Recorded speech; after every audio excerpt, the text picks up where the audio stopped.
Hello friends, मैं नेहा। आज 2021 mains का पेपर ख़त्म हो जाएगा और फिर हम लोग 2021 प्री का पेपर की शुरुआत करेंगे। 111वां नंबर क्वेश्चन है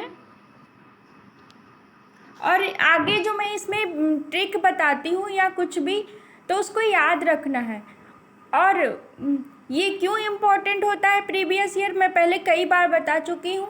कई चीज़ें बार बार रिपीट होती हैं और ज़रूरी नहीं है कि कोई क्वेश्चन रिपीट हो, उसका कॉन्सेप्ट रिपीट होता है और उसका ऑप्शन रिपीट होता है।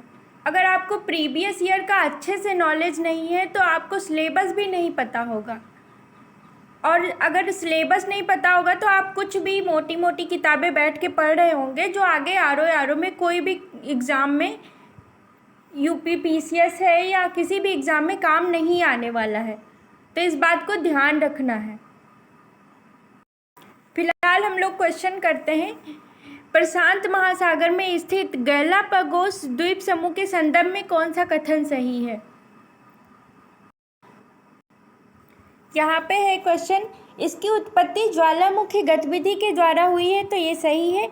ये दक्षिणी अमेरिकी राष्ट्र पेरू का हिस्सा है। ये दक्षिणी अमेरिकी में तो है, दक्षिण अमेरिका में, लेकिन ये इक्वाडोर का हिस्सा है, ना कि पेरू का। मैं इसको मैप से दिखाती हूँ आपको। ये यहाँ पे जीरो लाइन है, विषुवत रेखा।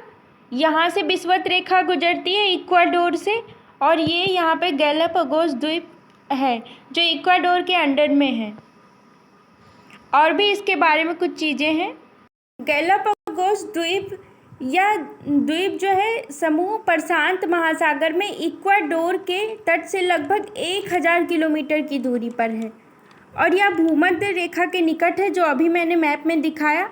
और इक्वाडोर ने 1935 में गैलापागोस को वन्यजीव अभयारण्य और 1959 में राष्ट्रीय उद्यान घोषित किया था, यानी कि नेशनल पार्क।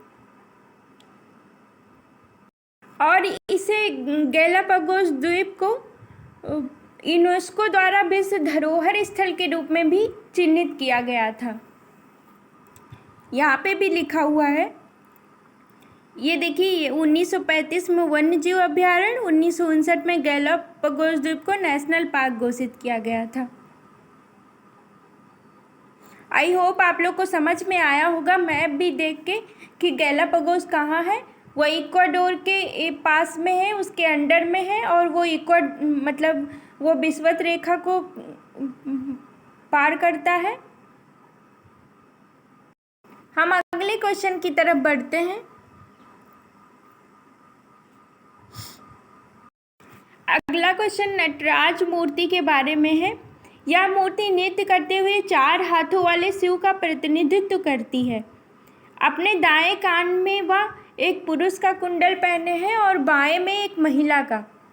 अभी हाल ही में एक न्यूज़ में भी था, क्योंकि भारत मंडपम के सामने इसे स्थापित किया गया था, जहाँ पे G20 देशों का स्वागत हुआ था।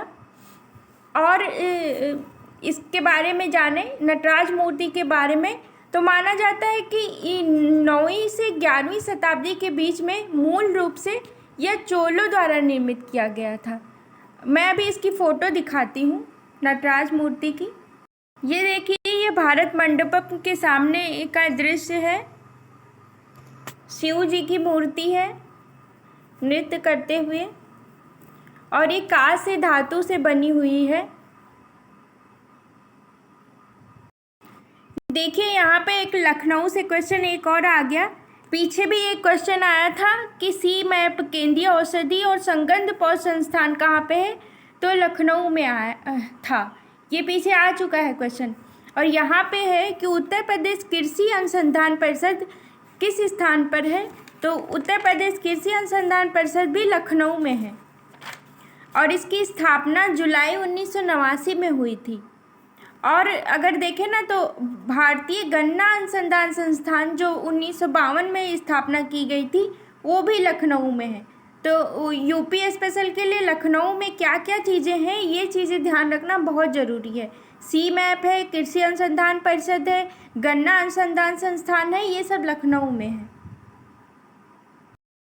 अगला क्वेश्चन है, राइन नदी से संबंधित राइन नदी के संदर्भ में कौन सा कथन सही है?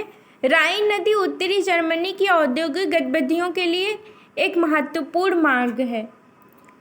तो ये सही है क्योंकि ये बहुत ही व्यस्ततम नदी है राइन नदी। तो ये सही है। रॉटरडम का बंदरगाह राइन नदी के मुहाने पर है, ये भी सही है। इसको मैप से देखेंगे तो ज़्यादा समझ में आएगा। ये रूर प्रदेश में पड़ता है राइन नदी। ये देखिए यहाँ पे नदियों को भी मैप में देखना बहुत ज़रूरी होता है कि कहाँ से निकलती है कहाँ गिरती है। तो ये देखिए यहाँ पे आल्प्स पर्वत है और ये राइन नदी जर्मनी के ये यहाँ पे रेन वाल्डन हिमानी से निकलती है और यहाँ से जाके ये उत्तरी सागर में गिरती है। इसे कोल रिवर भी बोलते हैं। ये रूर कोयला क्षेत्र से निकलती है और ये ज़रूरी नहीं है कि जर्मनी की ही व्यस्ततम नदी है, पूरे विश्व की सबसे व्यस्ततम नदी है राइन नदी। इसे यूरोपीय व्यापार की जीवन रेखा भी बोलते हैं राइन नदी को। तो आई होप आप लोग राइन नदी को समझ गए होंगे अच्छे से, कहाँ से निकलती है और कैसे उत्तरी सागर में जाके गिरती है।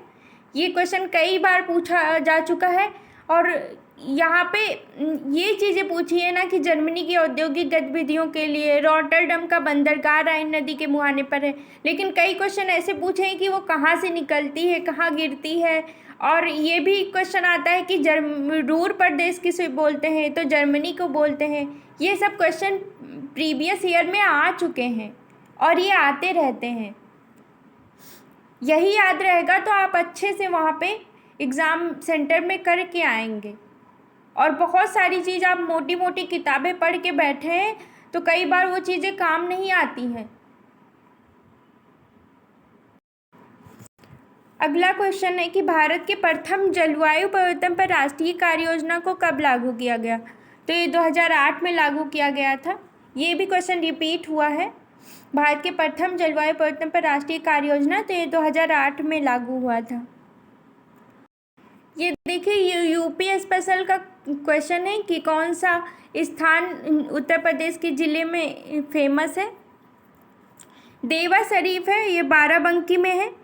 अभी मैं कल ही बाराबंकी गई थी, वहाँ पे देवा मेला होता है। तो देवा शरीफ बाराबंकी यहाँ से रिलेट होगा। बटेश्वर आगरा में है, संकिसा फर्रुखाबाद में है और बिठूर कानपुर में है। कैसे? बटेश्वर आगरा में है, संकिसा फर्रुखाबाद में है, बिठूर कानपुर में है। ये याद होना चाहिए क्योंकि यूपी स्पेशल में ये चीज़ें रिपीट होती हैं बार बार। आज मैं कम ही क्वेश्चन ले रही हूँ क्योंकि मेंस का 2021 मेंस आर का पेपर ये ख़त्म हो रहा है और अगले में प्री का हम स्टार्ट करेंगे। तो ये वीडियो काफ़ी छोटा हो जाएगा, लेकिन प्रीवियस ईयर को एकदम कंठस्थ कर लेना है जिस तरीके से मैं बताती हूँ, क्योंकि कहीं ना कहीं यही काम आएगा आपको। Okay, thank you. अगर आपको ठीक लगे तो आप कमेंट कर सकते हैं, लाइक और शेयर भी कर सकते हैं।